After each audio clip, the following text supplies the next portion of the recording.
That Friday night at the Meridian, four men walked through the door with rage burning in their eyes. They weren't there for dinner. Their target sat alone at table 12. Victoria Sterling, the billionaire CEO whose ice-cold decision had destroyed 200 lives 8 months ago. And Marcus Reed, the quiet waiter who'd buried his past for 3 years, had 10 seconds to decide. Step in and expose who he really was, or stand back and watch everything explode. 12 hours earlier, Marcus woke to sunlight slicing through the blinds of his two-bedroom apartment on the south side. The place was small, 800 square feet of worn carpet and walls that needed paint. But it was theirs, safe, predictable, everything he'd built since walking away from the badge. Sophie's door was cracked open. He pushed it wider and found her already awake, sitting cross-legged on her bed with crayons scattered around her. 7 years old, dark hair tangled from sleep, completely absorbed in whatever she was drawing. He leaned against the doorframe. The morning light caught the dust motes drifting between them. She looked up, smiled. "Morning, Dad?" "Morning, sweetheart. What are you working on?" She held up the paper.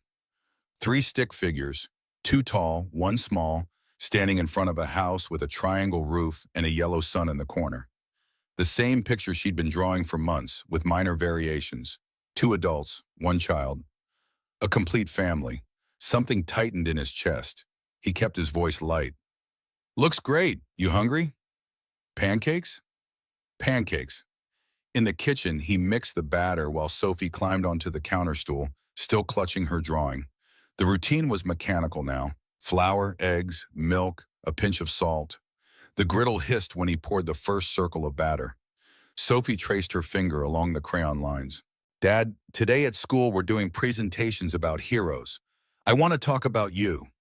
His hand stilled on the spatula. "Sweetheart, I'm just a waiter." "But you used to be a police officer. That's a hero." He flipped the pancake, watching the golden brown surface bubble and crisp. Heroes didn't quit. Heroes didn't walk away when things got hard. Heroes didn't carry the weight of their failures every single day. "Heroes don't give up, Sophie. I gave up." She slid off the stool and wrapped her arms around his waist, pressing her face against his side. "You never gave up on me." The pancake was burning. He lifted it off the heat, set it on a plate, and knelt down to her level. Her eyes, so much like her mother's, the one thing Rebecca had left them before disappearing when Sophie was 2, searched his face with that particular 7-year-old intensity that saw through every deflection. "You're the most important thing in my life. You know that, right?" She nodded. "I know."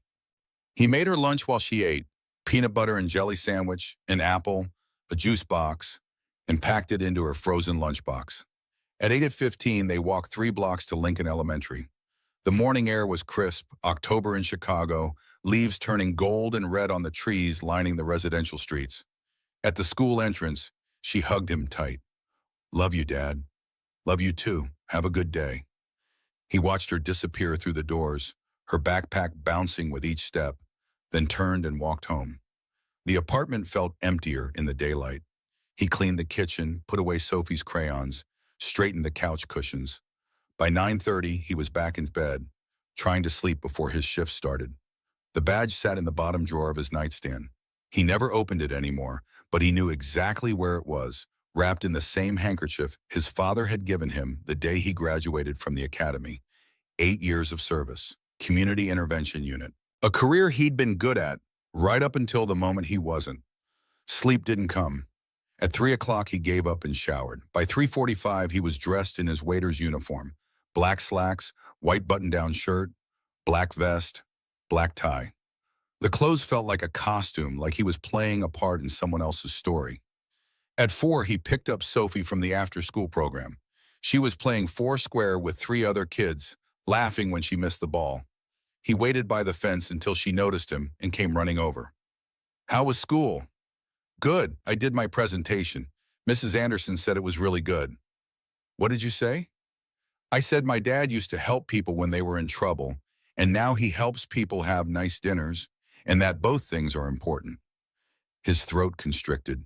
She made it sound so simple, like there was dignity in serving food to people who barely noticed he existed.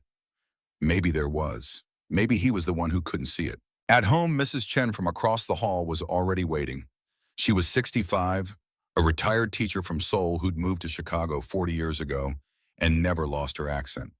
She'd been watching Sophie on his work nights since the beginning, 3 years of quiet reliability that had become the foundation of their routine. She already ate, Marcus said, handing over a $20 bill. Chicken nuggets and carrots. Homework's done. Bedtime at 8:30. Mrs. Chen waved away the money. You pay me next time. You work too hard. I pay you every time. She took the bill, folded it into her cardigan pocket. Sophie is good girl, never trouble. He kissed Sophie's forehead. She was already settling in front of the TV, barely registering his departure. That was the hardest part, how normal it had become for him to leave. The drive to the Meridian took 40 minutes in rush hour traffic. Downtown Chicago rose around him in walls of glass and steel, the skyline glittering in the fading daylight. The restaurant occupied the ground floor of one of those towers, a place where expense accounts ran into four figures and reservations required a month's notice. He parked in the employee lot 3 blocks away and walked. The evening air had turned cold, that particular October chill that promised winter was coming. By the time he pushed through the service entrance at 6:45, his fingers were numb. The kitchen was already chaos. Chef Antoine barking orders in rapid-fire French and English.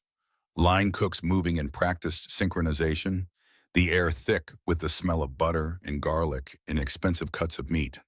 Marcus skirted the edge of the controlled mayhem and headed for the staff room. Sarah Wilson was already there, adjusting her hair in the mirror mounted on the wall. 28, blonde, perpetually cheerful in that way that suggested she'd never faced a problem she couldn't smile through. She caught his reflection. Hey, Marcus, ready for another thrilling Friday night? As ready as I'll ever be. Table 12 is yours tonight. Ice Queen's coming in. He didn't correct her. Victoria Sterling came twice a week, Wednesdays and Fridays, always at 8 o'clock, always table 12 in the far corner. She ordered efficiently, ate methodically, tipped 30%, and never once made eye contact or attempted conversation. In a year of serving her, Marcus had exchanged maybe 50 words with the woman, all of them transactional.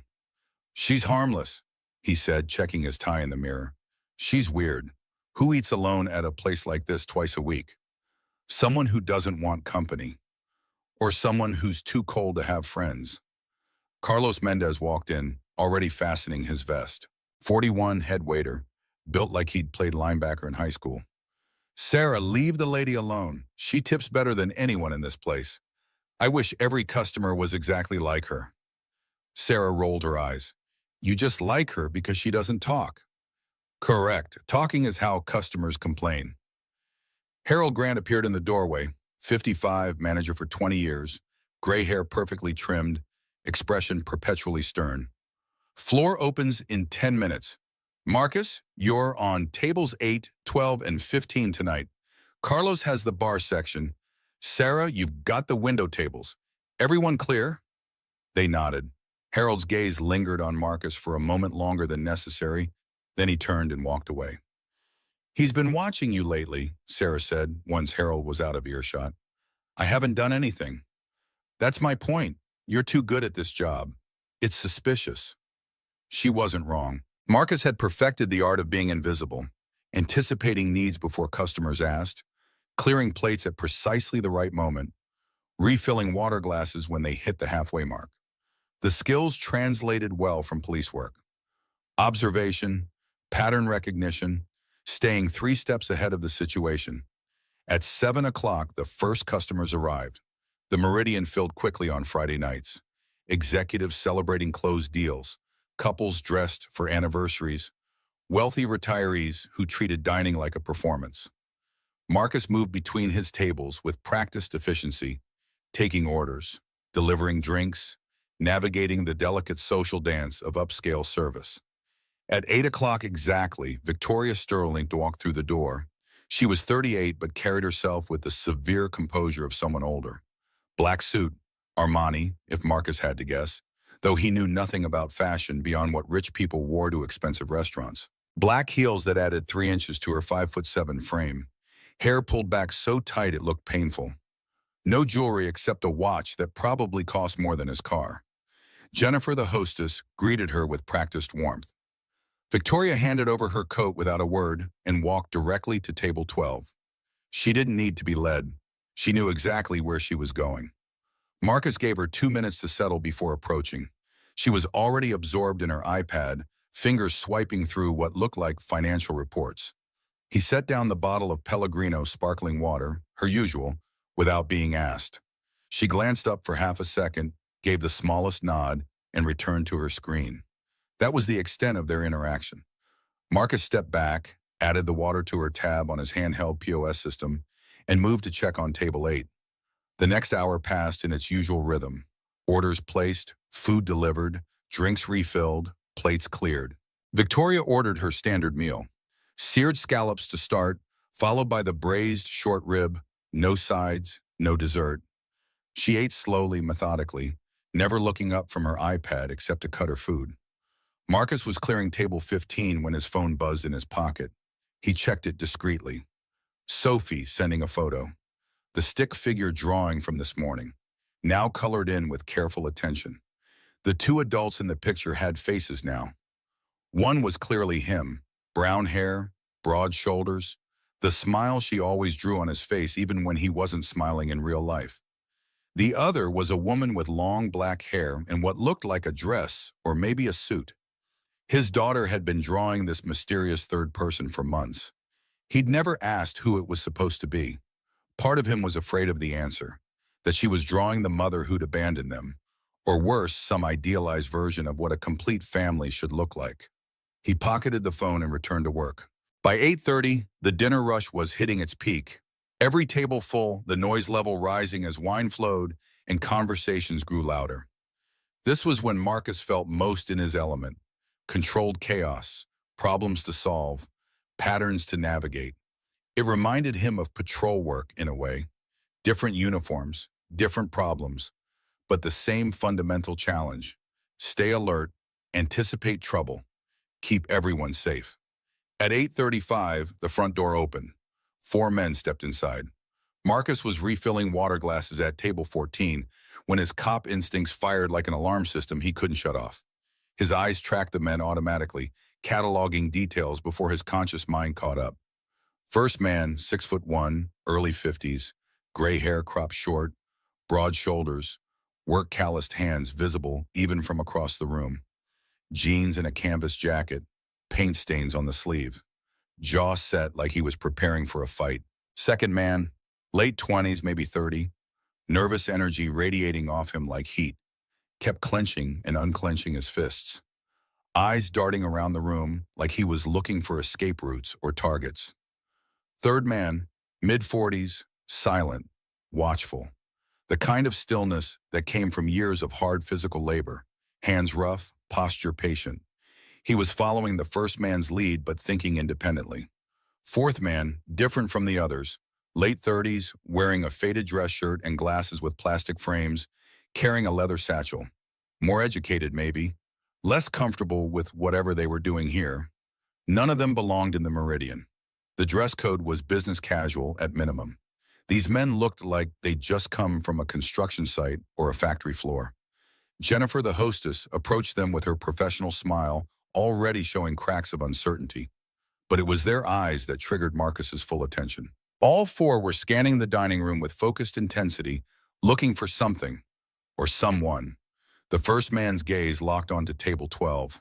His expression shifted, recognition mixed with barely controlled rage. Marcus's pulse quickened. He set down the water pitcher and moved closer, angling himself to overhear their conversation while pretending to adjust place settings at an empty table nearby. The first man spoke low to his companions. His voice carried just enough for Marcus to catch fragments. That's her, Sterling Capital CEO, Victoria Sterling. The young one answered, louder than he should have. You sure? I only saw her on the news. Third man, calm. I memorized her face, that's her. Fourth man, anxiety bleeding through. We shouldn't be here, this is a mistake. First man, no, she needs to see what her decisions did. Marcus's mind was already running scenarios, 4 against 1, 50+ civilians in the room, Victoria completely unaware, no immediate backup. The nearest police station was 12 minutes away with lights and sirens, longer without. He should tell Harold, get these men removed before the situation escalated. But something held him back. Not hesitation, exactly. More like recognition. The way they stood, the tension in their shoulders, the specific quality of their anger. These weren't criminals. They were desperate men at the end of their rope.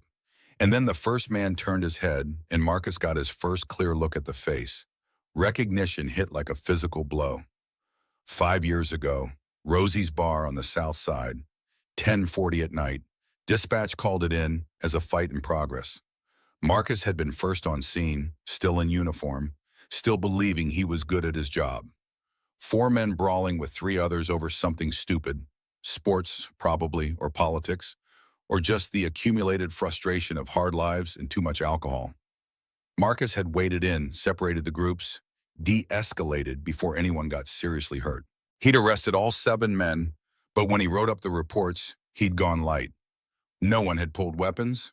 No one had thrown the first punch that he could definitively identify. Bar fight, not assault. They'd all spent a night in jail, paid fines, walked away without criminal records. The first man, his name was Frank something, Marcus couldn't remember the last name, had looked at him during booking and said something that stuck. I don't forget faces, Officer Reed. You're different from the others. Frank Castellano. The name came back now along with fragments of the arrest report. 52 years old, factory worker, no priors, cooperative during processing despite being drunk and angry. And now Frank Castellano was standing in the Meridian, staring at Victoria Sterling with the kind of focused rage that preceded violence. The young one, Ben, that had been his name, Ben Torres, stood up from where they'd taken seats at table 14, 2 tables away from Victoria. He started walking toward her. Marcus moved without thinking.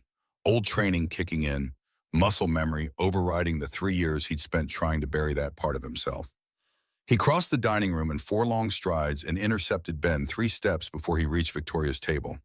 His voice came out calm, professional, the tone he'd used 1,000 times as a cop. Sir, can I help you with something?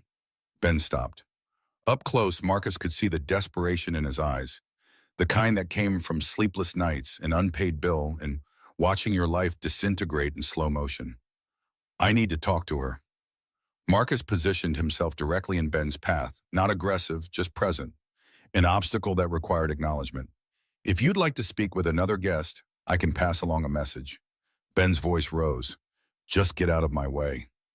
Victoria looked up from her iPad, finally noticing the confrontation happening 3 feet from her table.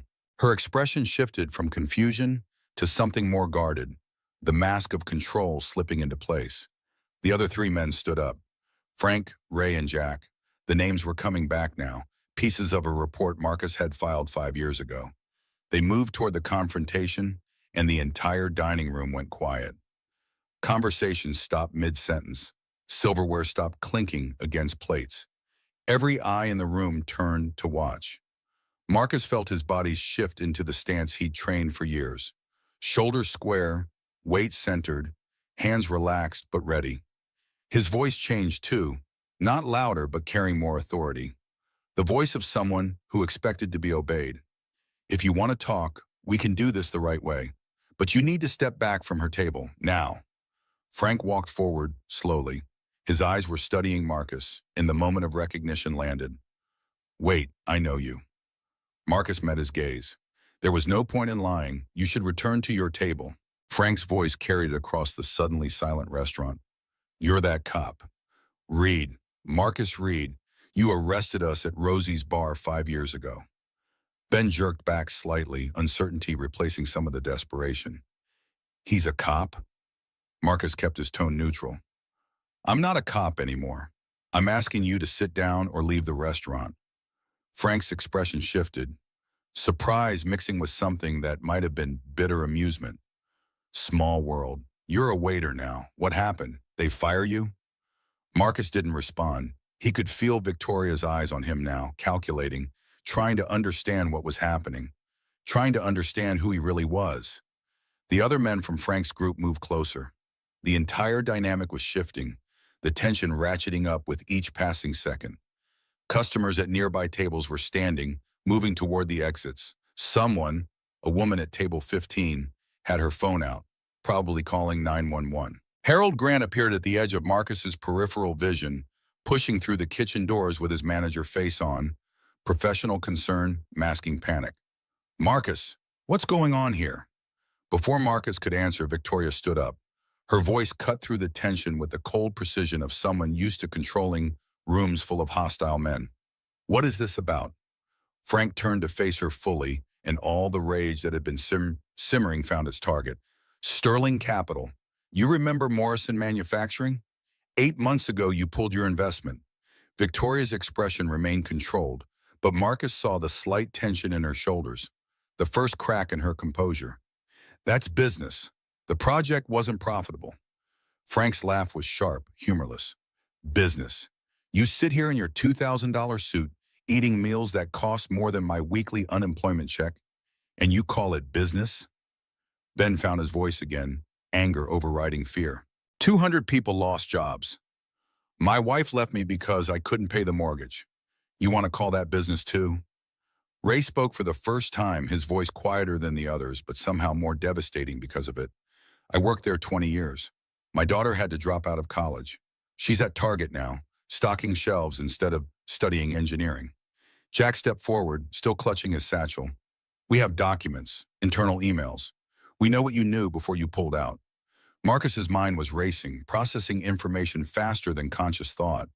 This wasn't random violence. This was organized desperation. 4 men who'd lost everything, who'd probably spent months planning this confrontation, working up the courage to face the woman who'd destroyed their lives.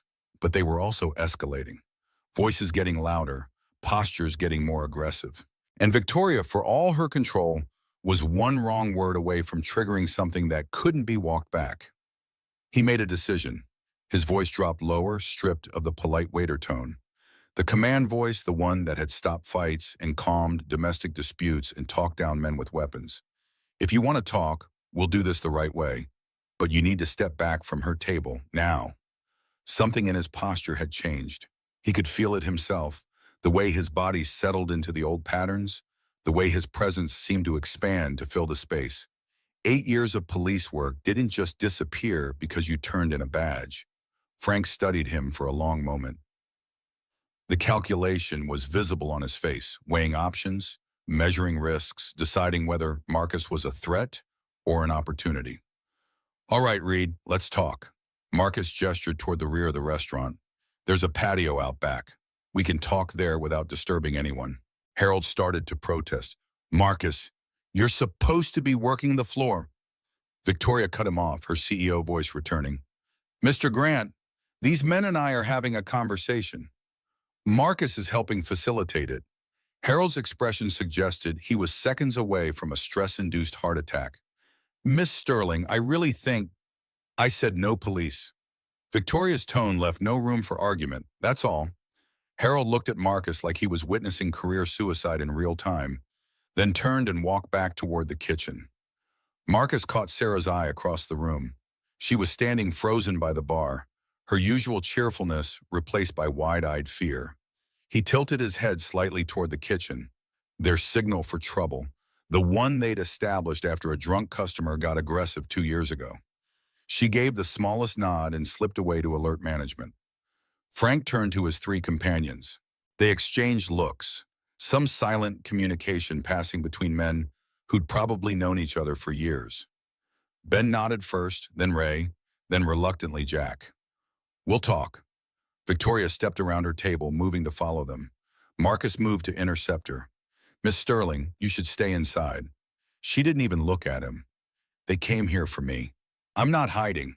There was something in her voice, not bravery exactly, but a kind of cold determination that suggested she'd spent years refusing to back down from hostile men in boardrooms. This was just another negotiation to her, another confrontation to control. Marcus led them toward the service corridor that connected to the rear patio. As they walked past table 14, he heard Jack whisper to Ray, barely audible, "She doesn't know, does she? About David?" Ray shook his head, a quick, sharp motion. Marcus filed the exchange away, another piece of a puzzle he didn't fully understand yet. The patio was technically a service area, a concrete square enclosed by brick walls where staff came to catch their breath between rushes. A few metal chairs sat scattered around a folding table someone had dragged out months ago. String lights hung overhead, half of them burnt out, casting uneven shadows across the space. The cool night air carried the smell of grease from the kitchen vents and distant traffic from the street beyond. Marcus held the door open as the four men filed out. Ben kept glancing back toward the restaurant like he was already regretting this. Ray moved with the careful patience of someone who'd spent years in difficult situations.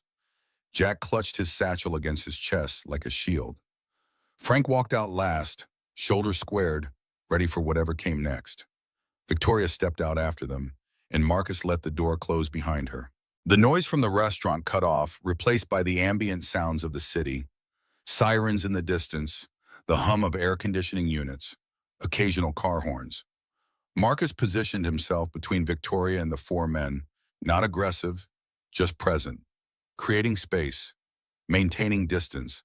Frank pulled out one of the metal chairs and sat down. He gestured to the others. The informal hospitality of it, the suggestion that this was his space now, that he was in control, was deliberate. Marcus recognized the power play but didn't challenge it. Let Frank feel like he had control. It would make the conversation easier. Ray and Ben sat. Jack remained standing, still holding his satchel.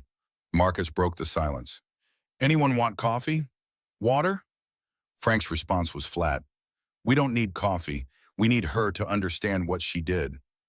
Victoria's voice was steady. "I'm listening." Ben spoke first, words tumbling out like he'd been rehearsing them for months. "I'm Ben Torres. I worked at Morrison for 12 years. I was a welder, specialized pieces, custom orders that needed precision. I was proud of that work." His voice cracked slightly. "My wife left me 3 months ago, took our son. Every morning I still get up, put on work clothes, pretend I'm going to a job. I drive to the library and fill out applications for 8 hours. Then I come home like I'd been at work." Ray spoke next, his voice quieter but no less devastating. "Ray Martinez, 20 years fixing machines. I knew every bolt, every wire in that factory." He looked directly at Victoria. "My daughter Monica had a scholarship to University of Illinois. Full ride for academics, but it only covered tuition, not room and board. I was supposed to cover that part. Now she works at Target, stocking shelves at 4 in the morning before her community college classes. She tells me it's fine, but I see how she looks at me, like I broke a promise I didn't know I was making." Frank leaned forward, elbows on his knees. "Frank Castellano, I ran the third shift, 52 people under my supervision. When Morrison shut down, those 52 people asked me what to do next. They trusted me to have answers." His jaw tightened. "I didn't have any." Jack finally spoke, his voice barely above a whisper. "Jack Sullivan. I was the factory accountant." He opened his satchel and pulled out a manila folder, setting it on the table. "I kept copies of the internal reports. Sterling Capital's analysis showed Morrison could be saved with restructuring. Profit margins would be 11% instead of 14. That's it. 3%. He pushed the folder toward Victoria. "Your team proposed a plan to save Morrison. You rejected it because, and I quote, not worth the investment of time and resources for 11% when other projects yield 15%. Victoria's face went pale. Her hands trembled slightly as she reached for the folder. "Where did you get those documents?" Jack's voice hardened. "I copied them before they laid me off. Someone needed to have proof of what you did." Victoria opened the folder. Her eyes scanned the pages. Emails, financial projections, the internal memo with her signature at the bottom. Marcus watched her carefully. This was the moment that mattered, the point where she would either double down on her position or crack. She closed the folder slowly. Her voice came out quieter than before, less certain. "You don't understand how business works." Frank stood up, his chair scraping against concrete. "Then explain it. Explain why 200 lives are worth less than 3% profit." The words hung in the air. Victoria looked at the four men, really looked at them, maybe for the first time. Marcus saw something shift in her expression. Not quite empathy, but recognition. The beginning of understanding that she was facing real people, not abstractions on a spreadsheet. I run a company that manages billions of dollars. Investors trust me to maximize returns. If I don't deliver, they take their money elsewhere and everyone loses their job. Not just factory workers, but analysts, managers, hundreds of people at Sterling Capital itself. Ray's response was soft. So you chose your hundreds over our 200. Victoria's voice wavered. I chose survival. That's what CEOs do. We make impossible choices so companies don't collapse. Ben's face was wet with tears he wasn't bothering to hide anymore. And what about us? We weren't choosing between jobs. We were losing everything.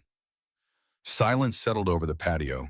Marcus could hear his own heartbeat, feel the tension in the air like a physical presence. This was the moment, the point where the situation would either de-escalate or explode. He spoke carefully, keeping his tone neutral. Miss Sterling, did you ever visit Morrison before making the decision? Victoria hesitated. No, I reviewed the data. That's how investment decisions are made. So you never met them. They were just numbers to you. Victoria started to respond, then stopped. Her carefully constructed control was crumbling, piece by piece. If I visited every investment property, I'd never have time to... Marcus cut her off, his voice firm, but not harsh. That's not what I asked. I asked if you ever saw them as people. Victoria's mouth opened, closed. No words came out. And then, so quietly, Marcus almost didn't hear it. No, because if I did, I couldn't have made the decision. The admission landed like a grenade. Ben looked away, wiping his face. Ray stared at the concrete. Jack set his satchel down for the first time since they'd arrived. Frank's shoulders sagged, some of the rage draining out of him. Marcus felt the shift in the room. They'd come here for confrontation, for revenge, for some acknowledgement of the pain they'd endured. And Victoria had just given it to them. Not intentionally, maybe, but honestly. Frank turned his attention to Marcus. You said you're not a cop anymore. Why'd you leave? That's not relevant. Ray's voice was gentle but insistent. You're asking us to trust you, to believe you're not just protecting her because she's rich. So yeah, it's relevant. Marcus took a breath. The story he'd spent 3 years avoiding, the reason he'd traded a badge for a waiter's apron, traded purpose for safety. 3 years ago, I got called to a domestic dispute. Husband had been drinking. Wife was scared. I talked to him, thought I'd calmed him down. So I left. The words came easier now, like lancing an old wound. 2 hours later, she was in the hospital with 3 broken ribs and a fractured jaw. He waited until I left, then drank more and lost control. Ben's voice was quiet. What happened to her? She survived. He got 15 years, but she'll never be the same. Marcus looked at his hands, remembering the way they'd shaken when his partner called him back to the scene. I couldn't trust my judgment after that. Every call, I second-guessed myself. So I turned in my badge. Frank's expression softened. So you get it, what it's like to fail. Yeah, I get it. Victoria spoke for the first time in minutes, her voice stripped of its CEO authority. Is that why you became a waiter? To disappear? I have a daughter, 7 years old. I needed a job that let me be there for her. And yes, I needed to stop making decisions that could hurt people. Ray leaned forward suddenly. Your daughter's name is Sophie, right? Marcus's head snapped up. How do you know that? My daughter Monica works at Sophie's school. She's a teacher's aide in the after-school program. Sophie talks about you all the time. How her dad used to be a police officer. How he helps people now. The connection hit Marcus like electricity. Ray Martinez, Monica Martinez. The young woman who'd been picking Sophie up from the playground for 3 years, who sometimes stayed late to help her with homework. The daughter who dropped out of university to work at Target and community college because of Victoria's decision. The world was smaller than he'd thought, the connections tighter. Every decision rippling outward in ways you couldn't predict or control. Sophie shouldn't be proud of me. I quit. Ray's voice carried certainty. She's proud because you show up every day, because you take care of her. That's more than a lot of fathers do. Victoria stood abruptly, startling everyone. She walked to the edge of the patio, her back to them all, shoulders rigid. When she spoke again, her voice was different, raw, unguarded. My brother David killed himself 10 years ago. He lost his job when an investment company pulled out of the factory where he worked. No one offered him retraining. No one helped him transition. He was discarded. The silence that followed Victoria's admission stretched like wire pulled too tight. Frank remained seated, but his posture had changed, less aggressive, more uncertain. Ben wiped his face with the back of his hand. Ray stared at Victoria's back with something that might have been understanding starting to form. Jack still clutched his satchel, knuckles white against the leather. Victoria turned around slowly. Her eyes were red but dry, as if she'd learned long ago how to cry without actually releasing tears. David worked at Riverside Mills in Pennsylvania. 15 years as a shift supervisor. Married, 3-year-old son named Ethan. Good job, decent pay, plans to send his kid to college. Her voice carried the flat affect of someone reciting facts to avoid feeling them.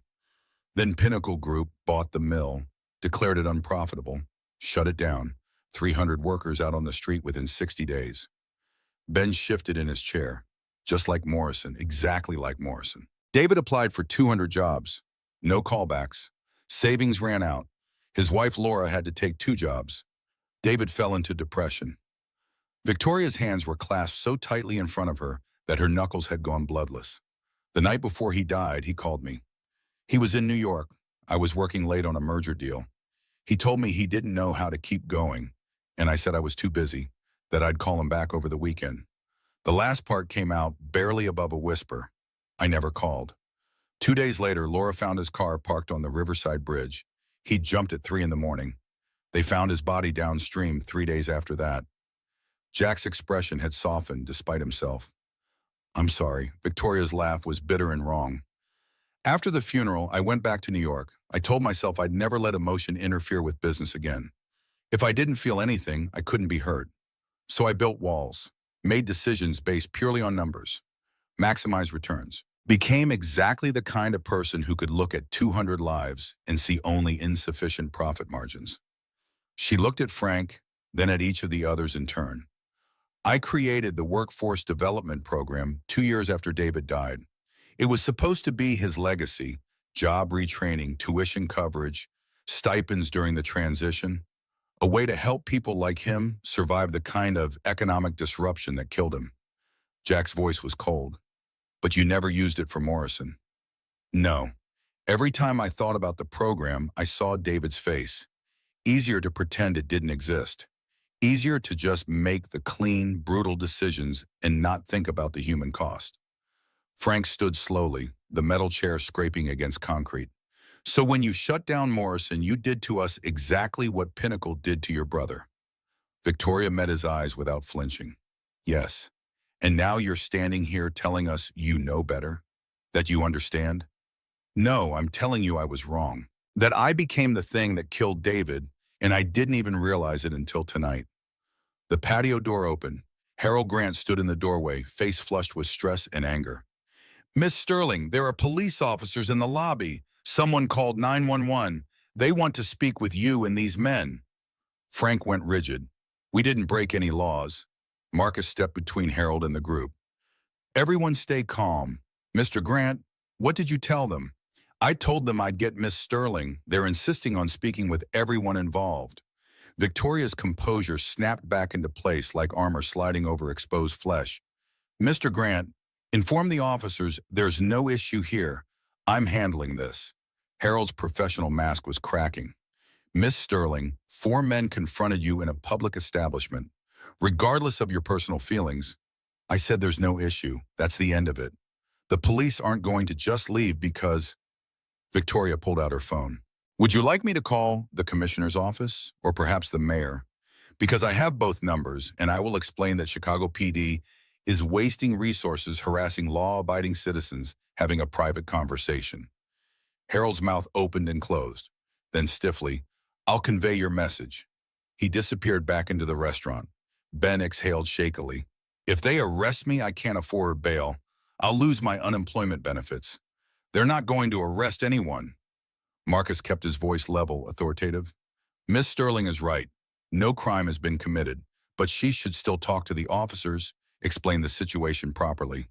Victoria nodded once. Fine, but these men stay here. No interrogations. Marcus followed her inside through the service corridor to the main dining area. The restaurant had emptied considerably.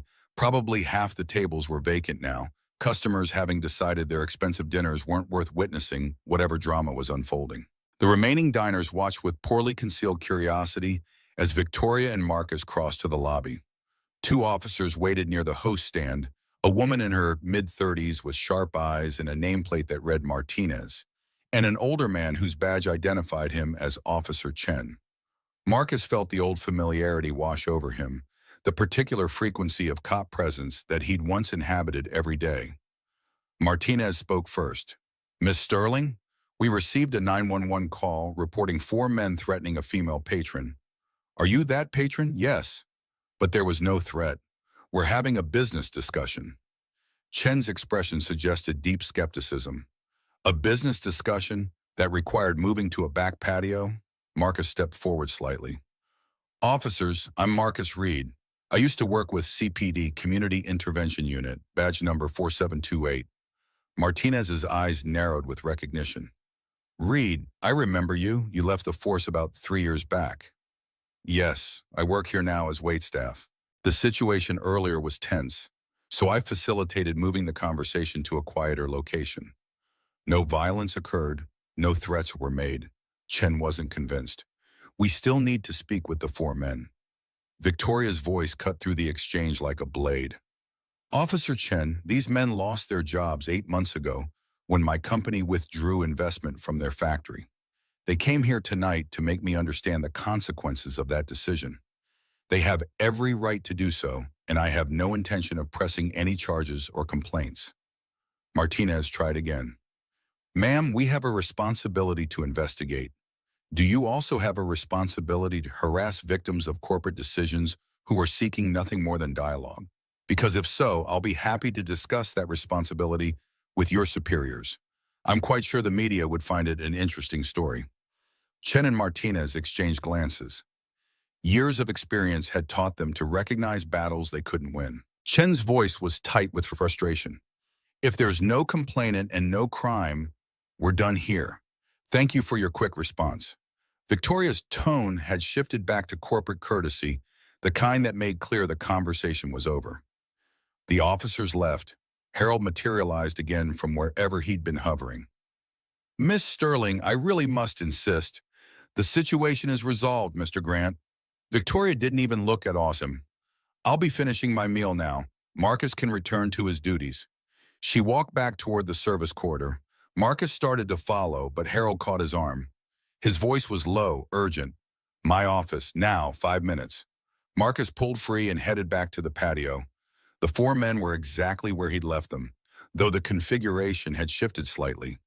They'd pulled the chairs into a tighter circle, and the hostile energy from earlier had dissipated into something more like exhausted uncertainty. "Miss Sterling is handling the police. There won't be any arrests." Frank looked up. "She covered for us." "Why?" "Maybe because she's starting to understand you're not criminals. You're just people who got crushed by decisions made in boardrooms." Jack's voice was flat. "Understanding doesn't pay my bills." "No, but it's the first step toward something that might." Victoria returned before anyone could respond. She moved with purpose now, the vulnerability from her confession about David carefully locked away again. She pulled up a chair and sat down, crossing her legs at the ankle. "I meant what I said earlier. The Workforce Development Program exists. It covers job retraining in high-demand fields, pays all tuition and fees, and provides a $2,500 monthly stipend during the program." Ben's skepticism was evident. "Why would you do that now?" "Because I should have done it 8 months ago. Because sitting here listening to you, I finally understood what I'd been avoiding. You're not statistics or line items. You're David. All of you are David, and I let it happen again." Frank's jaw tightened. "Pretty words. What's the catch?" Victoria looked directly at Jack. "The documents you have, the internal emails and memos.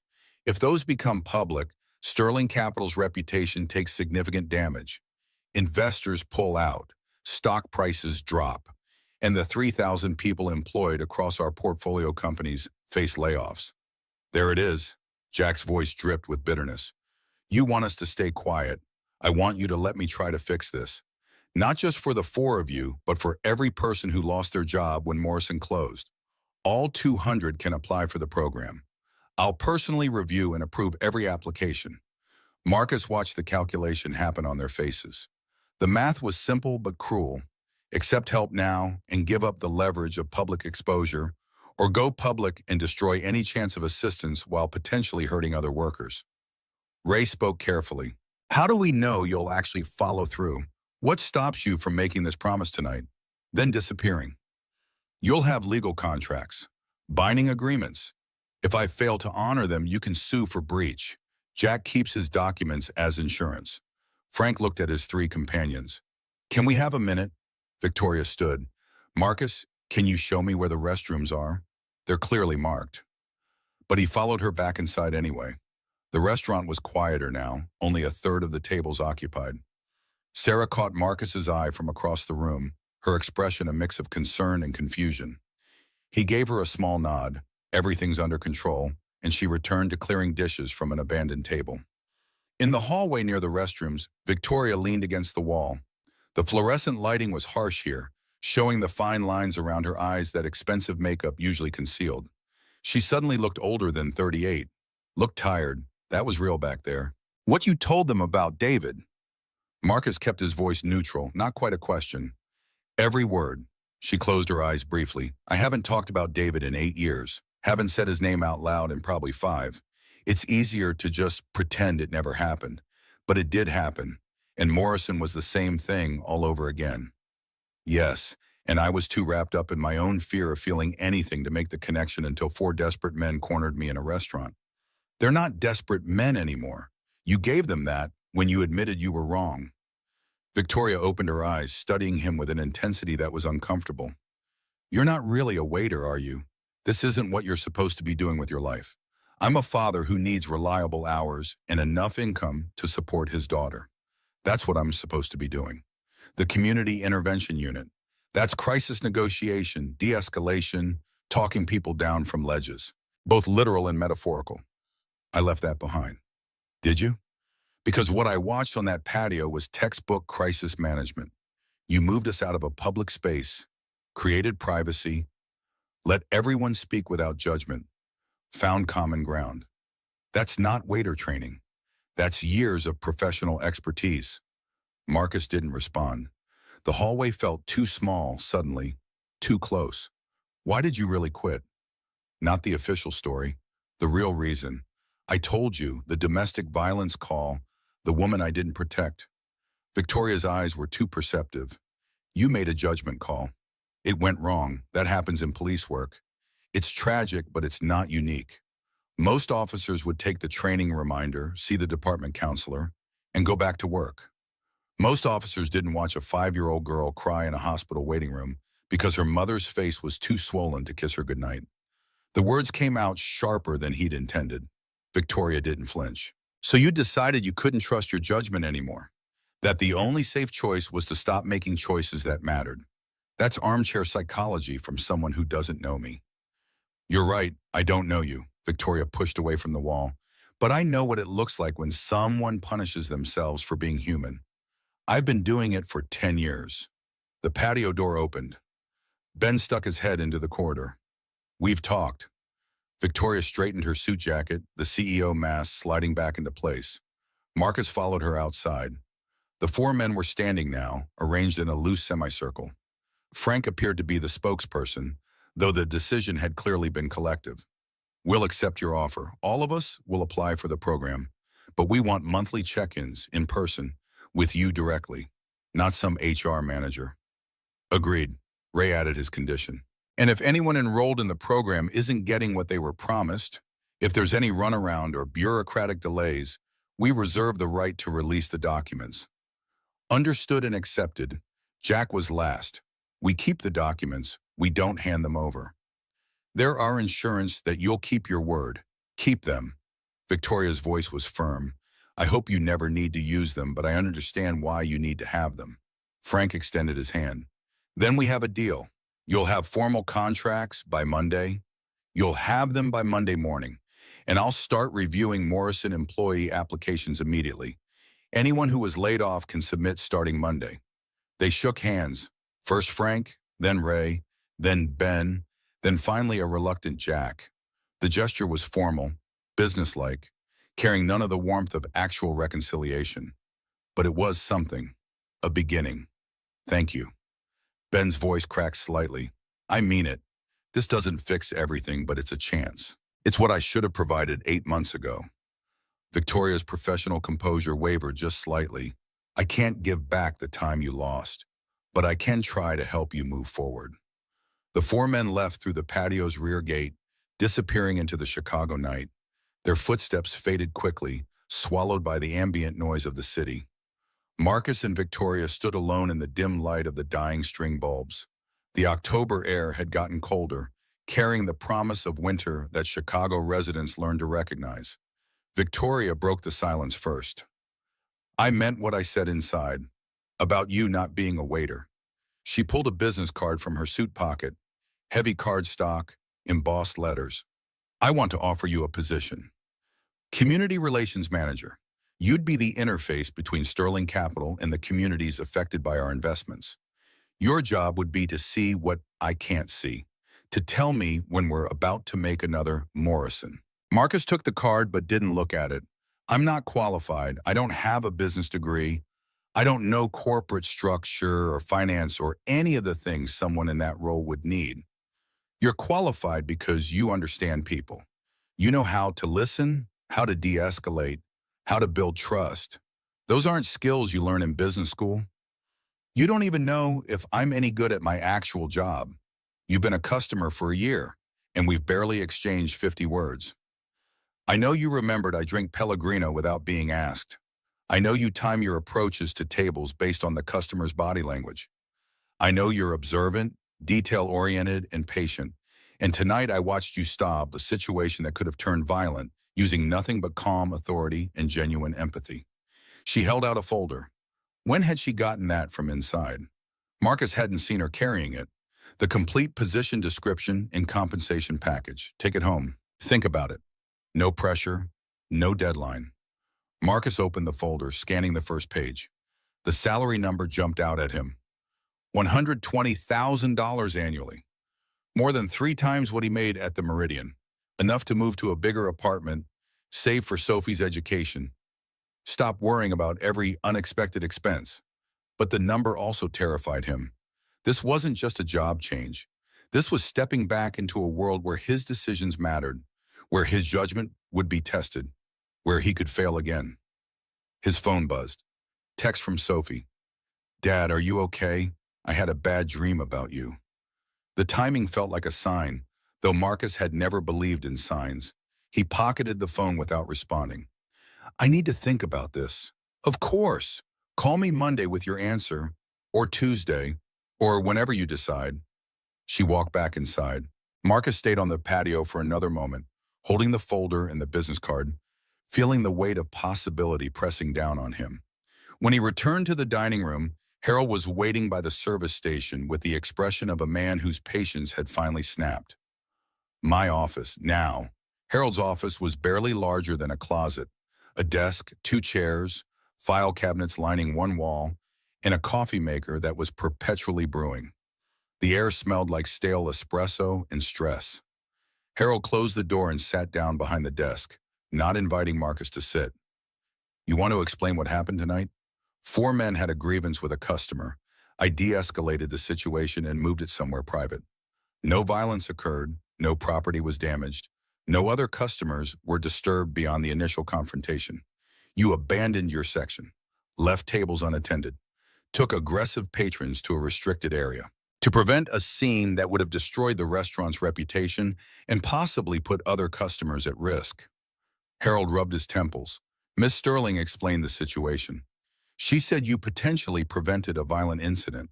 Then you understand why I did what I did. What I understand is that you're a waiter who suddenly revealed he used to be a police officer, took control of a dangerous situation without consulting management, and made decisions that were from outside your job description. Would you have preferred I let it escalate, called 911, and waited 12 minutes while 4 angry men confronted a lone woman in front of 50 witnesses? Harold's silence was answer enough. He pulled off his glasses and cleaned them with a handkerchief from his pocket. Miss Sterling is one of our most valuable customers. Regular, high spending, never complains. When I spoke with her privately, she said if I fired you, she'd stop coming here. She also said she's offering you a position at her company. Marcus didn't confirm or deny. Are you taking it? I don't know yet. Harold put his glasses back on. If you do take it, give me 2 weeks' notice. I can't afford to lose a good waiter without time to hire a replacement. If I take it, you'll get proper notice. Fine. Get back to work. You still have 3 tables to close out. The rest of the shift blurred past in mechanical routine. Clear table 8, deliver check to table 15, refill water glasses, smile politely, fade into the background. Sarah kept shooting him curious looks, but didn't ask questions. Carlos gave him a thumbs up, solidarity from one service worker to another, recognizing that Marcus had done something unusual and survived it. At 11:15, Marcus clocked out. The folder from Victoria was in his locker. He tucked it into his bag without opening it again. The drive home took 30 minutes through empty streets. Chicago at midnight was a different city. Quieter, darker, the daytime bustle replaced by taxis and delivery trucks and people whose work happened while others slept. Marcus had always liked the night shift rhythm, the way it created a separate world. Mrs. Chen was asleep on his couch, a Korean drama playing softly on the television. He touched her shoulder gently. She woke with the instant alertness of someone who'd raised 3 children and learned to sleep lightly. How was Sophie? Perfect as always. Homework finished, bath done, asleep by 8:30. Thank you. Marcus handed her 2 20s instead of the usual one. Mrs. Chen started to protest. This is too much. You stayed late. I appreciate it. She took the money, folding it carefully into her purse. Your night was interesting? You could say that. After she left, Marcus checked on Sophie. She was asleep in her narrow bed, surrounded by stuffed animals and library books. The stick figure drawing from this morning was taped to the wall above her headboard. 2 adults and a child, a complete family. He stood in the doorway watching her breathe, the steady rise and fall that was the most precious thing in his world. Whatever decision he made about Victoria's offer would ripple into Sophie's life. More money meant better schools, better opportunities. But the job would mean travel, irregular hours, the possibility of failure in ways that would hurt more than dropping a plate or forgetting a drink order. In his own room, Marcus sat on the edge of the bed and finally opened the folder properly. The job description was detailed, professional, clearly written by someone who understood what the role would actually require. Community Relations Manager, Sterling Capital Partners. Primary responsibilities: interface between Sterling Capital Investments and affected communities.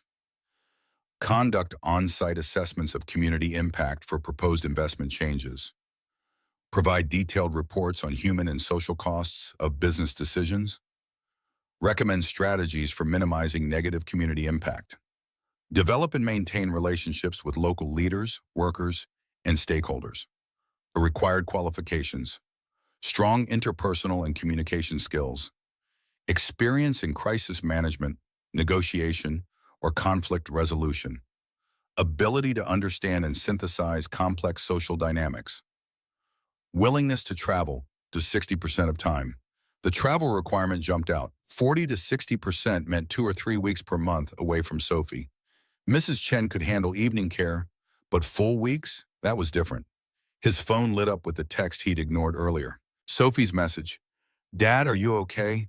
I had a bad dream about you. He typed back, I'm home now, I'm fine. Go back to sleep, sweetheart.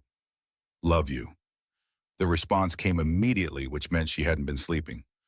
Love you too. Can we have pancakes tomorrow? Absolutely. He set the phone down and lay back on the bed without undressing. The ceiling fan rotated slowly overhead, its chain tick-ticking with each revolution. The sound used to drive him crazy when they first moved in. Now it was just part of the ambient noise of home. The badge was still in the bottom drawer. He hadn't looked at it in 18 months. His hand reached out, pulled the drawer open, found the handkerchief by feel in the darkness. The metal was cold against his palm. Badge number 4728, Officer Marcus Reed, Chicago Police Department, Community Intervention Unit. The version of himself that had believed he could help people, that his judgment was sound, that he was making a difference. That version had watched Amy Chen's daughter cry in a hospital and learned how wrong he could be. He wrapped the badge back up and closed the drawer. Tomorrow he'd decide about Victoria's offer. Tonight he'd sleep, or try to. The dreams came anyway. They always did on nights when the past surfaced. Amy Chen in the hospital bed, face unrecognizable under the swelling. David Sterling standing on a bridge at 3 in the morning, looking down at black water. 4 men walking into a restaurant with desperation in their eyes. Victoria Sterling admitting she'd become the thing that killed her brother. And Sophie asking him why he'd given up on being a hero. Marcus woke at 7 to pale sunlight and the smell of bacon cooking. He found Sophie in the kitchen, standing on the step stool by the stove, carefully turning strips with a fork. "Sweetheart, you're not supposed to use the stove without me. I wanted to surprise you." She grinned, completely unaware of how his heart had stopped at the sight of her near open flame. "You make me pancakes all the time. I wanted to make you something." He took over at the stove, moving her gently aside. "How about you handle the orange juice instead?" They ate breakfast together at the small table by the window. Sophie talked about school, about a boy named Jeremy who'd pushed her on the playground, about how Monica, Ray Martinez's daughter, though Sophie didn't know Marcus had made that connection, had helped her with her math homework. "Dad, why do you look sad this morning?" "I'm not sad, just thinking about work." "Did something happen last night?" Marcus considered how much to tell her. Sophie was 7, but she was perceptive beyond her years, shaped by being raised by a single father who'd never quite figured out how to hide his emotions properly. "Someone offered me a different job. One that pays more money but would mean I'm away from home more often." Sophie's face fell. "How much more?" "Maybe 2 or 3 weeks every month." She pushed scrambled eggs around her plate. "Would you take it?" "I don't know yet. What do you think I should do?" The question surprised her. Adults didn't usually ask 7-year-olds for career advice. She thought about it seriously, fork suspended in midair. Is it helping people? The new job? Word count. 5s and 14, yes. Marcus set down his own fork. It would be helping people who are in situations like the men who came to the restaurant last night, people who lost their mom and need someone to make sure they're not forgotten. Sophie's expression turned thoughtful in that way that made her look older than 7. "Then you should take it, even if it means you're gone more, because helping people is what you're supposed to do." The wisdom of children cut deeper than any adult advice. Marcus reached across the table and squeezed her hand. "When did you get so smart?" "I've always been smart. You just don't always listen." After breakfast, they walked to the park 3 blocks away. The October morning was bright and cold, leaves crunching under their feet. Sophie ran ahead to the swings, and Marcus pushed her higher and higher while she shrieked with delight. Other families dotted the playground, fathers coaching reluctant kids down slides, mothers chatting on benches, the weekend rhythm of ordinary domestic life. Marcus's phone buzzed. Text from Victoria. "No pressure on the decision. Take whatever time you need. Also, the contracts for the 4 men will be ready Monday as promised. Thank you for last night." He didn't respond. The phone went back in his pocket, and he focused on Sophie arcing through the autumn air, her laughter carrying across the playground. That evening, after Sophie was in bed, Marcus sat at the kitchen table with the folder open in front of him. The salary figure still seemed impossible, $120,000. He did the math automatically. That was $10,000 per month. After taxes, maybe $7,000. Current rent was $1,200. With that income, they could afford $2,500, maybe $3,000. A 2-bedroom apartment in a better neighborhood, better schools, money for Sophie's college starting to accumulate in a real savings account instead of the anemic checking balance that barely stayed 3 digits ahead of zero.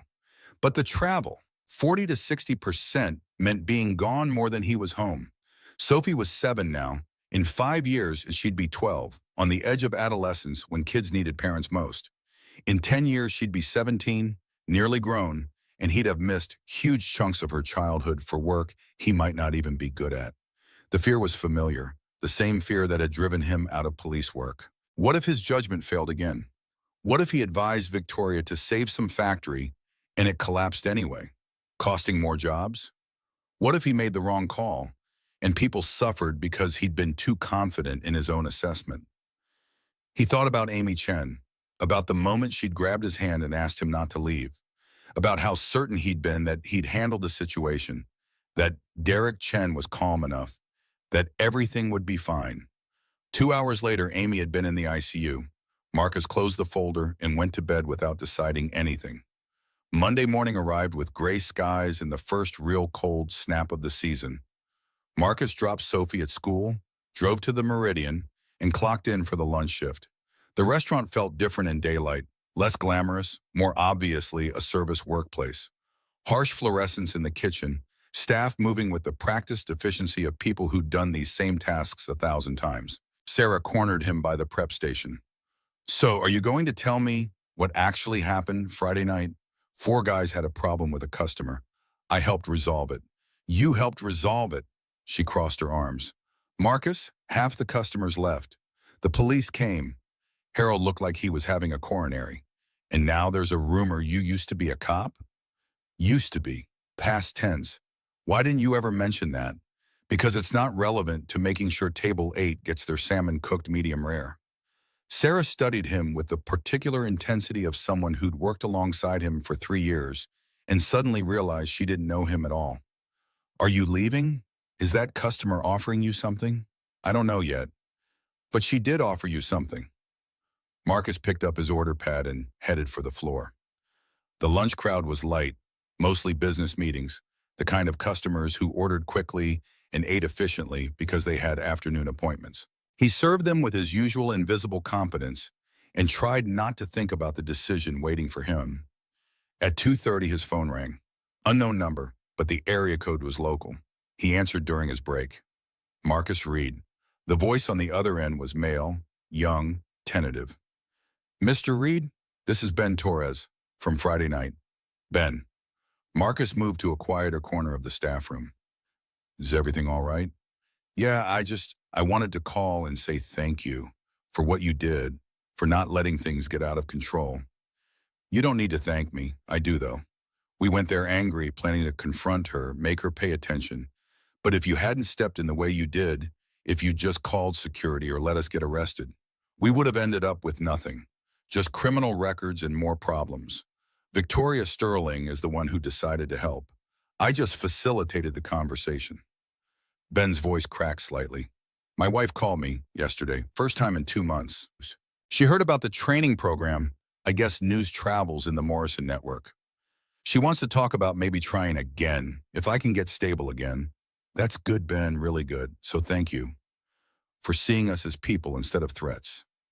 After the call ended, Marcus stood in the empty staff room staring at his phone. This was what the work could be.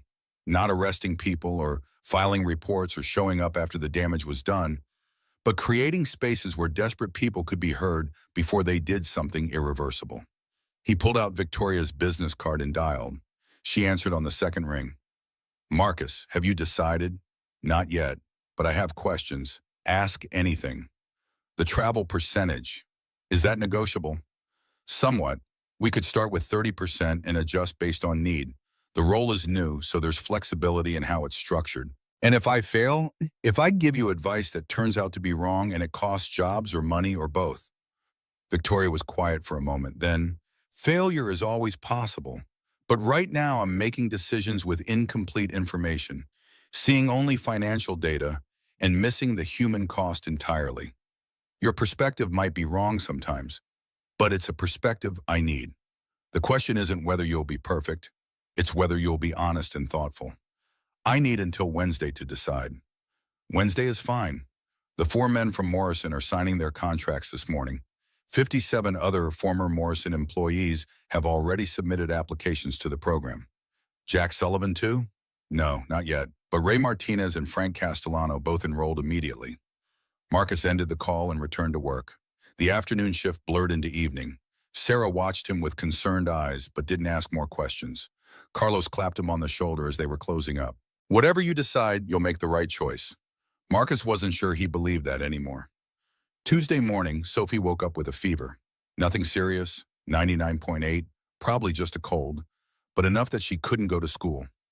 Marcus called in sick to the Meridian for the first time in 18 months, and spent the day on the couch with Sophie tucked under a blanket against his side, watching Disney movies and bringing her apple juice at regular intervals.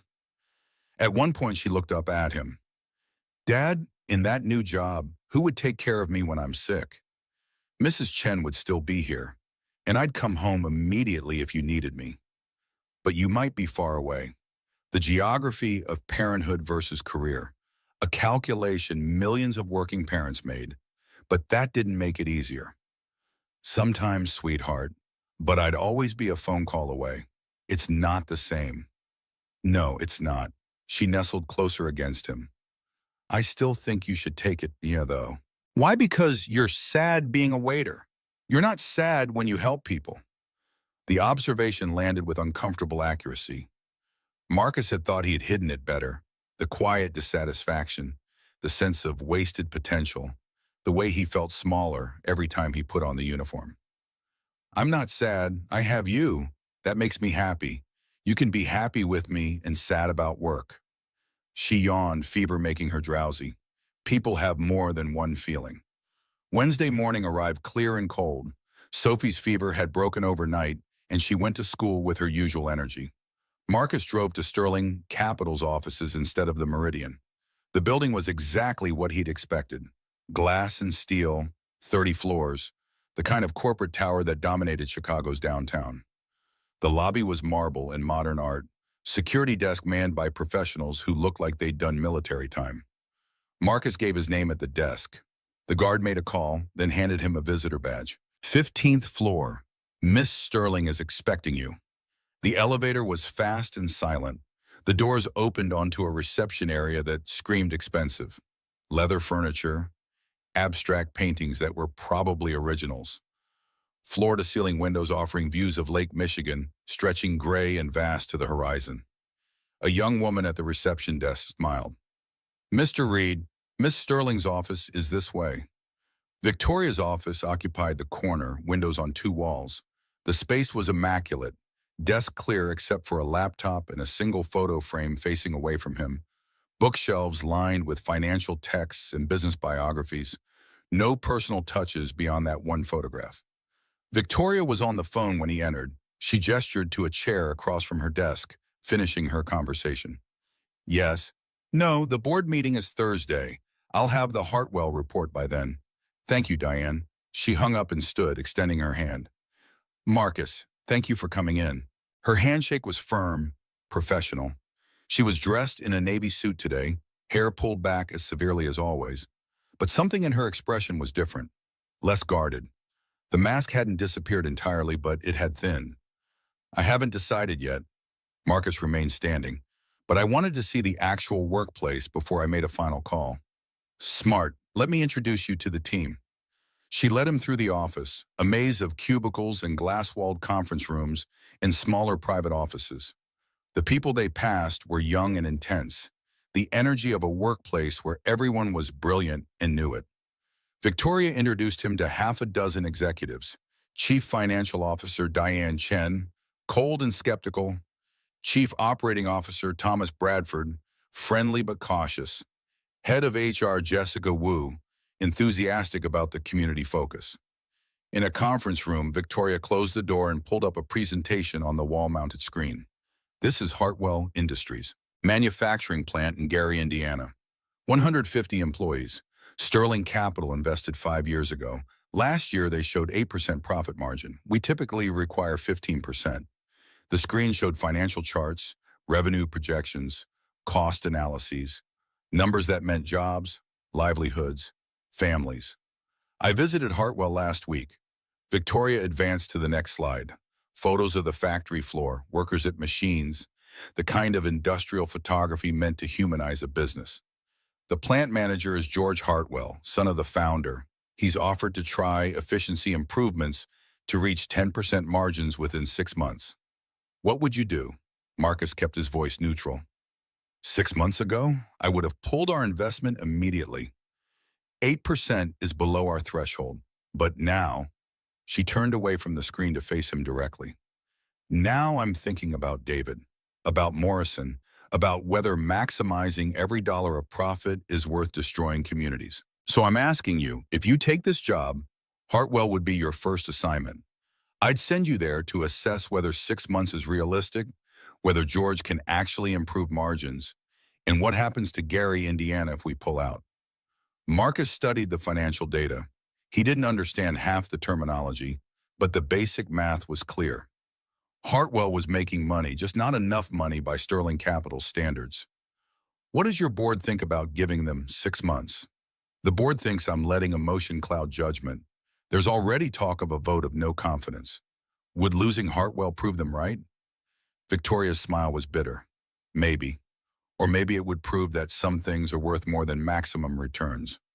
Marcus looked at the photos of workers, real people with families, bills, hopes, just like the Morrison employees, just like Ray Martinez and Ben Torres and Frank Castellano. If I take the job, I need to visit Hartwell myself. Talk to workers, management, community leaders. Understand what closure would actually mean. That's exactly what I'd expect you to do.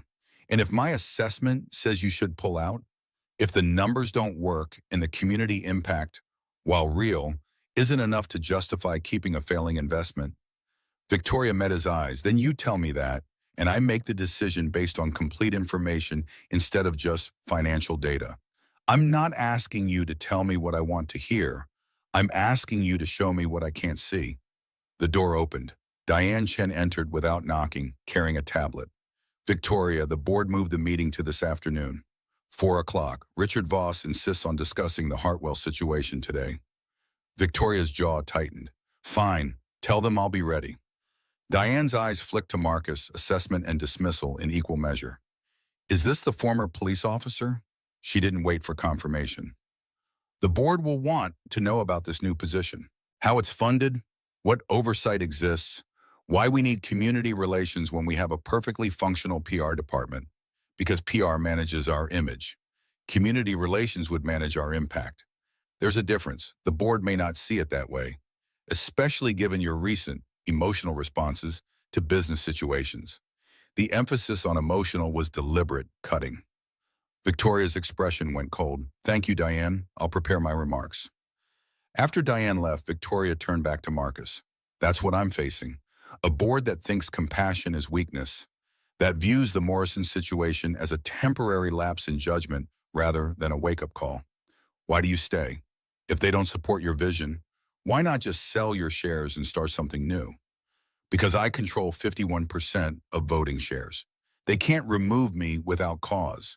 And walking away would mean abandoning the 3,000 people who work at our portfolio companies. Better to fight for change from the inside, even if it costs you the company. Victoria's pause was heavy. I spent 10 years building Sterling Capital into what it is. But if what it is becomes another Pinnacle Group, another soulless entity that destroys lives for percentage points, then yes, I'd rather lose it. Marcus pulled out his phone and opened the calculator app. The salary breakdown, the rent calculations, the mental math of what this decision would mean for Sophie's life, all the practical considerations that made accepting the smart, obvious choice. But underneath the numbers was something else. The memory of Ben Torres' voice on the phone, grateful that someone had seen him as human.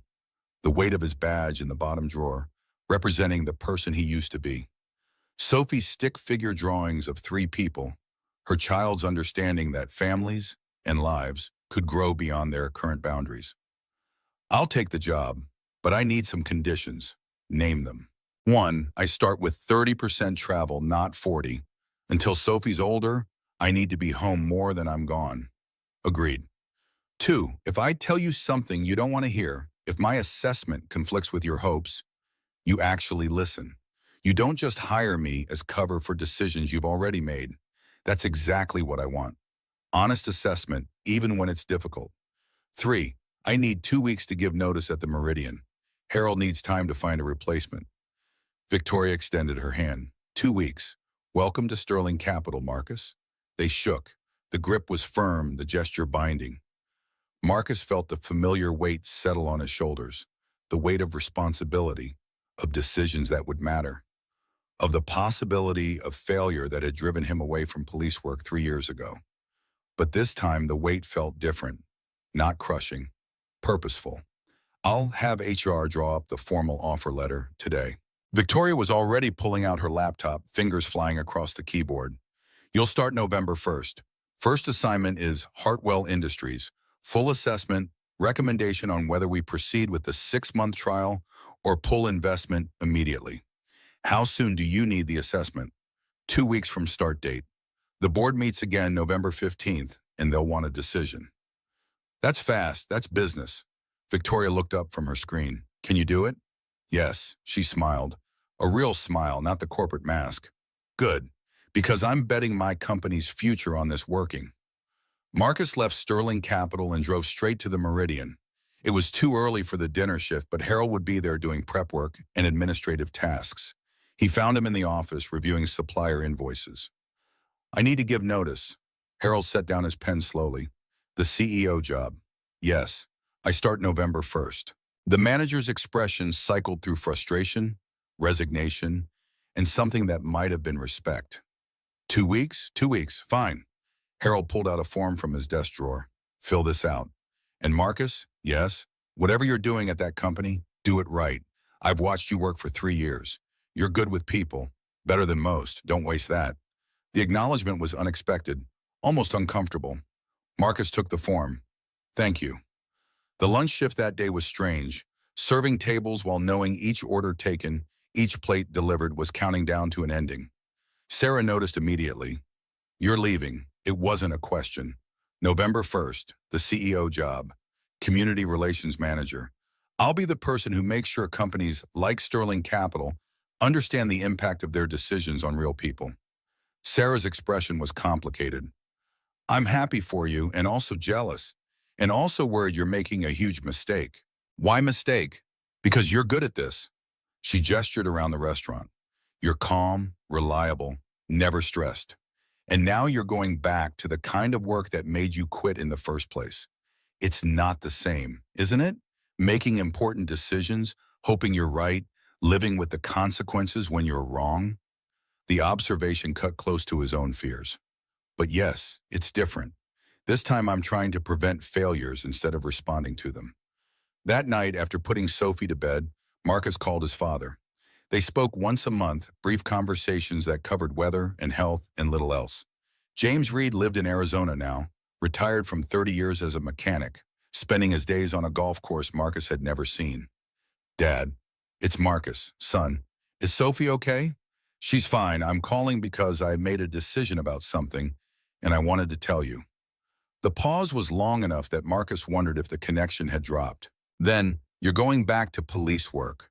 Not exactly. Corporate job, community relations, using the same skills but in a different context. Another pause. The skills that made you quit? Dad, no judgment, son, just asking. The skills that made me think I couldn't do the work anymore. But somebody reminded me that stepping back isn't the same as moving forward. Your mother used to say that. James Reed's voice softened, the way it always did when he mentioned Marcus's mother. She died when Marcus was 12, cancer taking her over the course of 18 months. Before she passed, she told me that mistakes don't define you unless you let them. I let this one define me for 3 years. And now you're not. That takes courage. Or stupidity. Sometimes those are the same thing. James Reed cleared his throat. Sophie know yet? She's the one who told me to take it. Smart kid. His pride was audible. Just like her grandmother. After hanging up, Marcus sat in the dark living room and thought about his mother. She'd been a social worker, the kind who believed every kid deserved a chance, who brought work home in the form of phone calls at midnight and case files spread across the dinner table. She died believing she'd made a difference, even though the system was broken and the victories were small and the defeats were crushing. Maybe that's where he'd learned it. The belief that showing up mattered, that trying was worth it even when the odds were terrible. His first week at Sterling Capital was overwhelming. Jessica Wu from HR walked him through benefits, enrollment, office systems, security protocols. He got an office, small but private, with a window, and a laptop that was faster than any computer he'd ever used. His email inbox filled immediately with meeting invitations, document requests, introductions to people whose titles he barely understood. Victoria scheduled him for 2 hours every morning that first week, bringing him up to speed on Sterling Capital's portfolio. 23 companies across manufacturing, technology, logistics, and healthcare. Some thriving, some struggling, all of them representing thousands of jobs and families whose lives hung on investment decisions made in glass towers. On Wednesday of his first week, Victoria took him to his first board meeting. The boardroom was on the 16th floor, even more intimidating than Victoria's office. A long table of dark wood, leather chairs, another wall of windows. 7 people were already seated when they entered.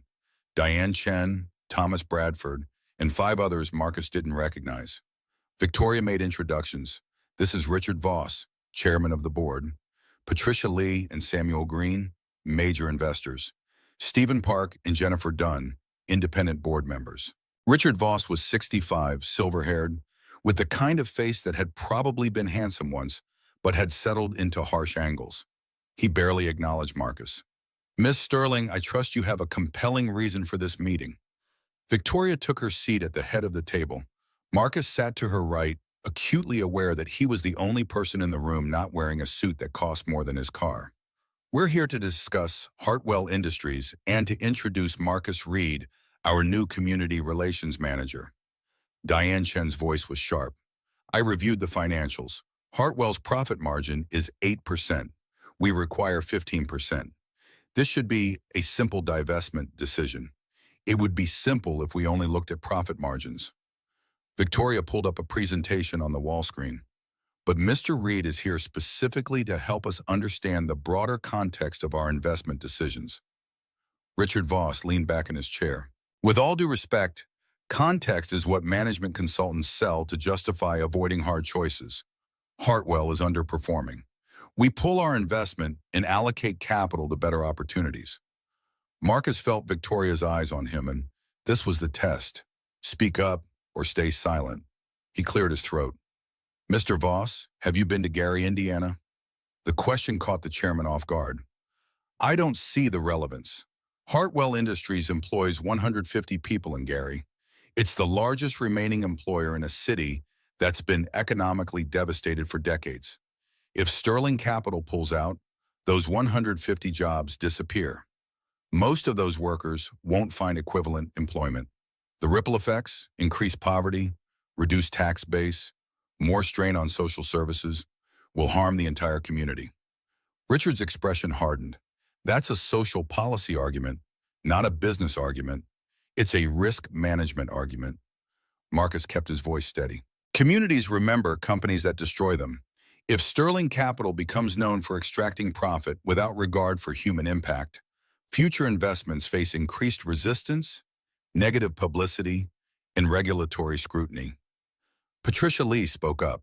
So your recommendation is we accept 8% margins indefinitely? No. My recommendation is we give Hartwell's management the 6 months they've requested to improve efficiency.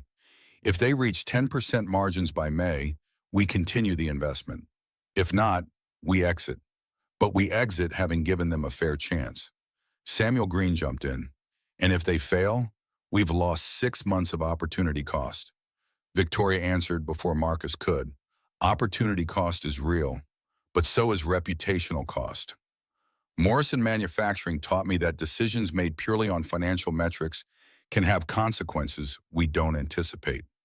Richard Voss's face had gone red. Morrison Manufacturing was an emotional response to a personal tragedy. This board cannot make investment decisions based on the CEO's feelings about her brother's suicide. The room went silent. Diane Chen looked uncomfortable. Thomas Bradford studied his hands. Patricia Lee and Samuel Green exchanged glances. Victoria's voice dropped to barely above a whisper, but it carried absolute authority. My brother's death gave me perspective I should have had all along. And if you think basic human decency is emotion clouding judgment, then perhaps you're at the wrong company, Richard. The chairman stood abruptly. I'm calling for a vote of no confidence. This board cannot function with a CEO who prioritizes sentiment over shareholders. Patricia Lee raised her hand. I seconded the motion. The procedural language that followed was beyond Marcus's understanding. Bylaws and quorum requirements and voting procedures. But the basic dynamic was clear. Richard Voss was trying to remove Victoria, and he had at least some board support. Victoria remained calm throughout. Under our bylaws, a no-confidence vote requires 75% approval. I control 51% of voting shares. The math doesn't support your motion, Richard.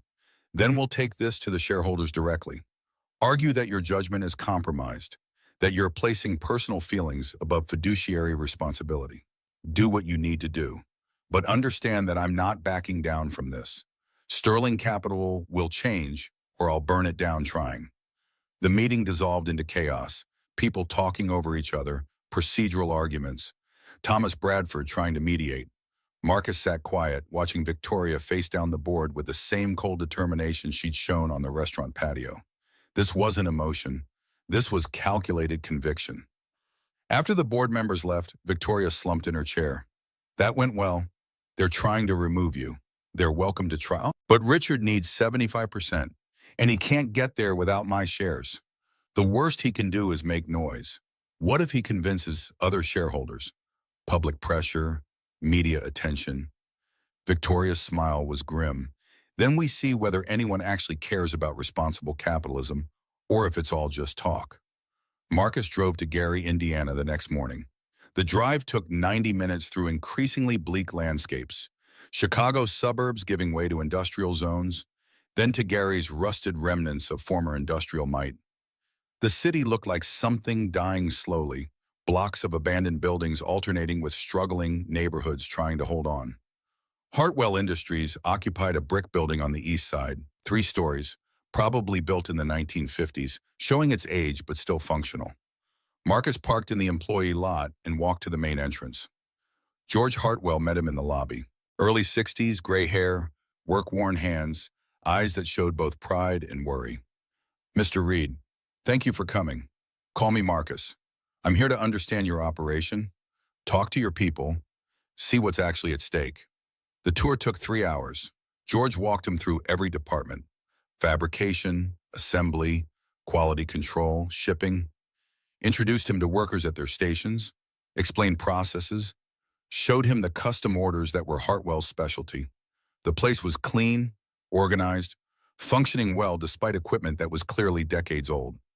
In George's office afterward, Marcus got to the heart of it.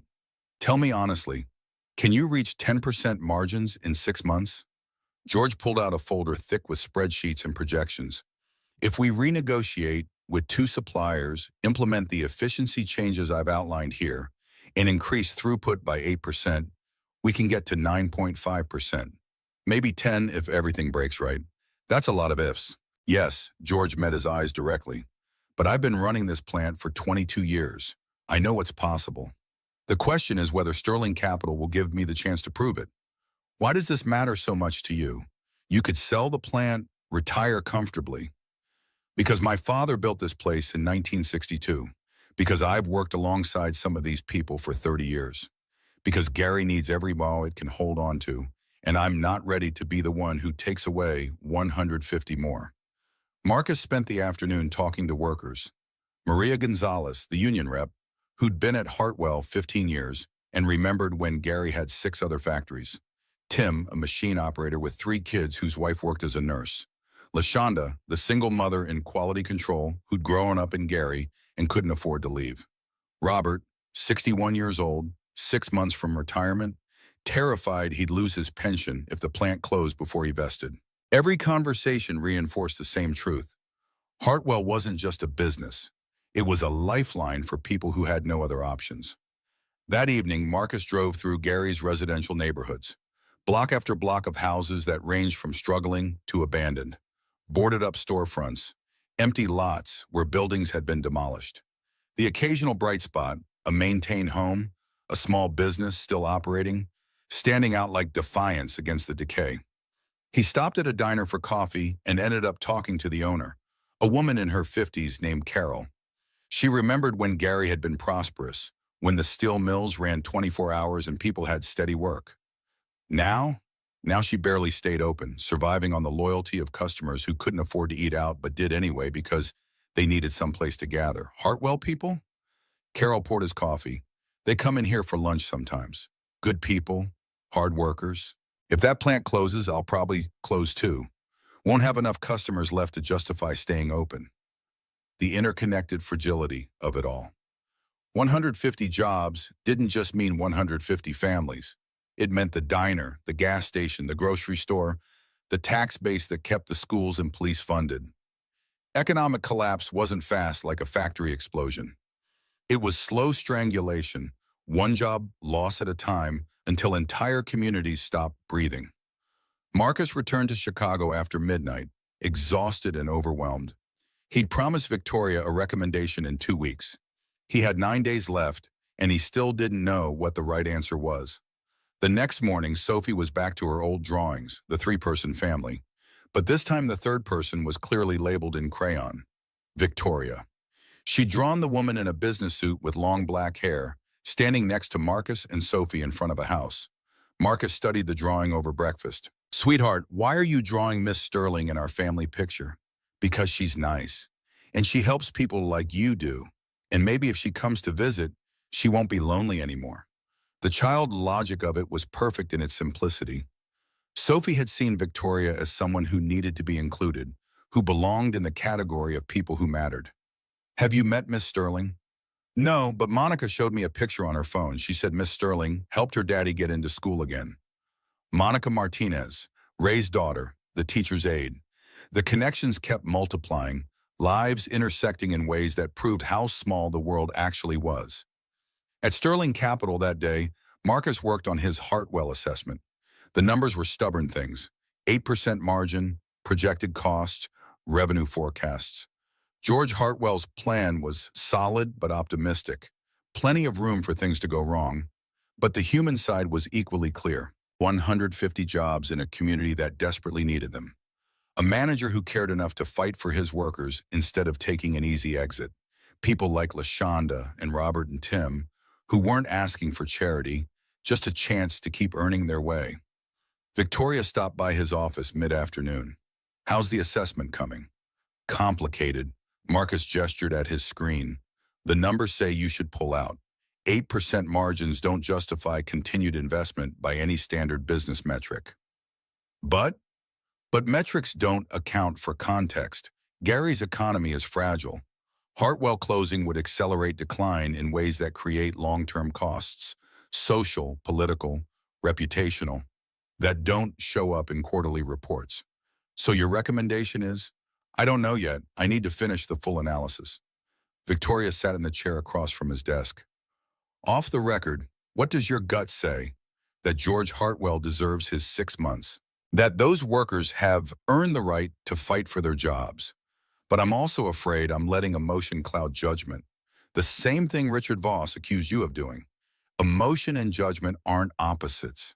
Victoria's voice was firm. "Emotion is data. It tells us what we value, what we're willing to fight for. The question is whether we let it override factual analysis or inform it. And if the board fires you for letting it inform your decisions, then I get fired for doing what I believe is right instead of what's profitable." There are worse ways to lose a career. Marcus worked late that night, building spreadsheets and drafting reports. At 8 o'clock, Sophie called. Mrs. Chen had made dinner, helped with homework, gotten Sophie ready for bed. Everything was fine, but Sophie wanted to say goodnight. "Love you, Dad. Are you helping people today?" "Trying to. That's all you can do." After hanging up, Marcus thought about the badge in his drawer at home. The younger version of himself who'd believed helping people was straightforward. Good guys and bad guys, right and wrong, clear lines you could follow. 3 years of waiting tables had taught him that most situations were murkier. But maybe that was okay. Maybe helping people wasn't about perfect judgment. It was about showing up and trying, knowing you might fail but choosing to engage anyway. He finished the Hartwell assessment at 2 in the morning. The document was 30 pages. Financial analysis, community impact assessment, risk evaluation, and recommendations. The conclusion was complicated, hedged with caveats and conditions, but it came down to a clear choice. The next morning, Marcus presented to Victoria in her office. She read through the assessment silently, occasionally stopping to reread sections or check his calculations. Finally, she looked up. "You're recommending we proceed with the 6-month trial, with conditions. George Hartwell needs to hit specific monthly benchmarks. If he misses 2 consecutive months, We pull out immediately. No more extensions, no second chances. This is his opportunity, and it's finite. Victoria set down the report. This is going to cause problems with the board. Richard will use it as proof I'm not fit to lead the company. Probably, but you asked me for honest assessment. This is it. Hartwell deserves the chance, and Sterling Capital can absorb the opportunity cost of 6 months. She stood and walked to the windows, looking out at Lake Michigan, stretching gray and infinite. I've been thinking about David a lot lately, about what he would have wanted, whether this is honoring his memory or just indulging my own guilt. Marcus joined her at the window. Does the distinction matter? Victoria's reflection in the glass showed a small, sad smile. I don't know anymore, but I know that I can't keep making decisions the way I used to. Something has to change, even if it costs me everything. The board meeting that afternoon was exactly as hostile as expected. Richard Voss spent 20 minutes dissecting Marcus's report, pointing out every optimistic assumption and questionable projection. Diane Chen backed him up with financial arguments. Patricia Lee and Samuel Green expressed serious concerns about opportunity cost and precedent setting. But Thomas Bradford surprised everyone by supporting the recommendation. And two independent board members, Stephen Park and Jennifer Dunn, sided with Victoria after reading the full assessment. The vote was 4-3 in favor of proceeding with Hartwell's 6-month trial. Richard Voss gathered his materials with barely contained fury. This decision will be noted in the record. When it fails, as it inevitably will, the board will remember who was responsible. I'm counting on that. Victoria's voice was steady. Because when it succeeds, I want credit for trying something different. After the meeting, Victoria took Marcus to a bar 3 blocks from the office, an upscale place with leather booths and expensive whiskey. She ordered 2 glasses of bourbon. I don't usually drink. Marcus eyed the glass. Tonight you do. We just survived a board coup attempt. That deserves marking. They sat in a corner booth away from the after-work crowd. Victoria raised her glass. To 6 months, and to proving that business can be about more than just maximum extraction. Marcus clinked his glass against hers. To not failing spectacularly. The bourbon burned going down, but in a good way. Victoria laughed, actually laughed, the sound surprising and genuine. You know what's strange? I've been CEO for 8 years, and I've never had a drink with any employee. Always kept that wall up. Professional distance. Is that wall why you eat alone twice a week at the Meridian? Victoria's smile faded, partly. Also because loneliness feels safer than vulnerability. Can't get hurt if you don't let anyone close. Sounds lonely. It was, still is sometimes. But less so since that Friday night. Since 4 desperate men and 1 former cop reminded me that connecting with people is possible. Marcus thought about his own 3 years of isolation, hiding behind the waiter's uniform, convincing himself that staying small kept Sophie safe. Maybe they'd both been running from the same fear, that caring about things meant they could lose them. His phone buzzed. Text from Sophie via Mrs. Chen's phone. Dad, I drew you and Victoria at work today. Monica helped me spell the words. Love you. The attachment showed another drawing. Marcus and Victoria in an office, stick figures with briefcases, helping a whole row of smaller stick figures labeled workers. Victoria leaned over to look. Your daughter is remarkably insightful for 7 years old. She thinks you're part of our family now, part of helping people. Victoria's eyes were suddenly bright. Tell her thank you. Tell her that means more than she knows. They finished their drinks and walked out into the Chicago evening. November had arrived properly now, the cold carrying the promise of winter's harshness. Marcus pulled his coat tighter and thought about the months ahead, the travel, the assessments, the constant pressure of decisions that mattered. But underneath the anxiety was something else, purpose, the sense that he was doing work that used the skills he'd spent 8 years developing, that connected him to something larger than himself. You ready for this? Victoria asked as they reached the corner where they'd part ways. No, but I'm going to do it anyway. That's the spirit. She smiled. See you Monday. We have 12 more portfolio companies to review, and I suspect Hartwell won't be our only difficult decision. Marcus drove home through downtown traffic, past the glass towers where decisions affecting thousands of lives happened every day. He thought about George Hartwell trying to save his father's factory. About LaShonda and Tim and Robert fighting to keep their jobs.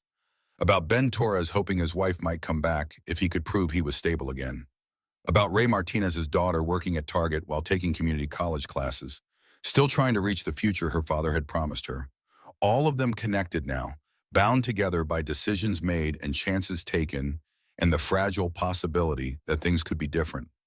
At home, Sophie was already asleep, but she'd left her latest drawing on the kitchen table. The three-person family again, but this time with a caption in Mrs. Chen's neat handwriting. Sophie says this is you and her and Victoria making the world better. Marcus taped the drawing to the refrigerator next to all the others. 3 years ago, he'd believed the world was too broken for him to fix. But maybe that wasn't the point. Maybe the point was trying anyway. Showing up even when success wasn't guaranteed, choosing connection over safety. His phone lit up with an email notification. Victoria sent at 11 p.m. George Hartwell just called. He wanted me to thank you personally for the recommendation.